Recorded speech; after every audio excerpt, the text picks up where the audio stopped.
नमस्कार आप सभी दोस्तों को। दोस्तों, कई बार एक सवाल मेरे से जब पूछा जाता है कि आप कई बार लोगों की पोस्ट शेयर करते हैं और जो कोई सक्सेस स्टोरी शेयर करना या वटेवर किसी के बारे में लिखना, ये क्यों किया करते हैं अक्सर। तो मैं एक बात मानता हूँ कि हमारे समाज में जो बुराइयाँ हैं वो ज़्यादा तेज़ी से पनपती है और अच्छाई बहुत धीमे गति से चलती है।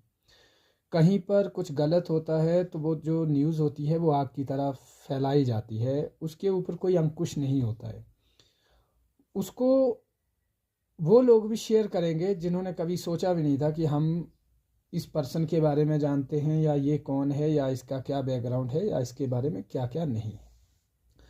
लेकिन रही बात जब कोई हमारे क्षेत्र में या किसी भी क्षेत्र का इंसान हो, जब उसकी कामयाबी पर हम लोग कुछ अच्छी चीज़ें शेयर करते हैं तो बहुत ही कम लोग होते हैं जो उन चीज़ों की जो है सराहना करते हैं और जो की जानी चाहिए। मेरे ख्याल से हम देखते हैं कि छोटी छोटी, देखिए हमें मालूम है कि कई बार हम नेट जेआरएफ हो या यूपीएससी हो या कोई और परीक्षा हो, एक क्लर्क भी बनते हैं तो वो भी अपने इलाके के लिए बहुत बड़ी बात होती है।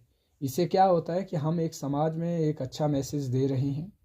कुछ बच्चे जो पढ़ाई को थोड़ा सा बोझ मान लेते हैं, प्लस टू के बाद हो सकता है उन्हें एक आभास हो कि हम जैसे लोग थे जब, टू बी ऑनेस्टली, जब ग्रेजुएशन कर रहे थे या मास्टर्स कर रहे थे तो बिगनिंग में ये भी नहीं पता था कि जेआरएफ क्या चीज़ है। लेकिन अब हमारी सोसाइटी में जब कोई मेरी पोस्ट पढ़ेगा कि ये जेआरएफ क्या है, ये जेआरएफ क्या है, नेट तो सुना था, ये जेआरएफ क्या है, क्यों? क्योंकि जेआरएफ बहुत कम है। अब पहले पोस्ट डाली थी वो नेट पर थी, अब पोस्ट डाल रहा है जेआरएफ है।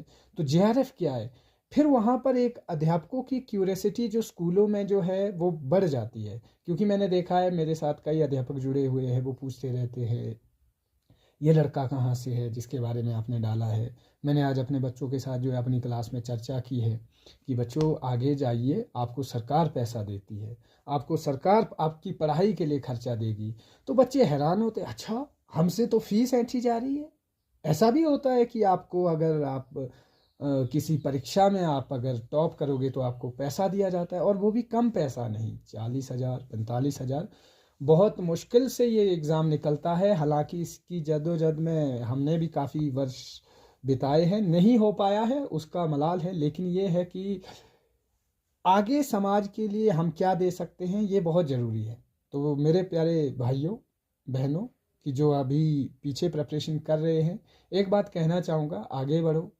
जेआरएफ एक बहुत सुंदर यात्रा है अगर कोई पर्टिकुलर विषय में आगे जाना चाहता है, किसी भी विषय में, क्योंकि ये बहुत एक सुखद एहसास है जब आपके पास मनी होती है तो आप जो है फाइनेंशियल तौर पर ही नहीं, सोशली मेंटली तौर पर भी स्ट्रांग होते हैं।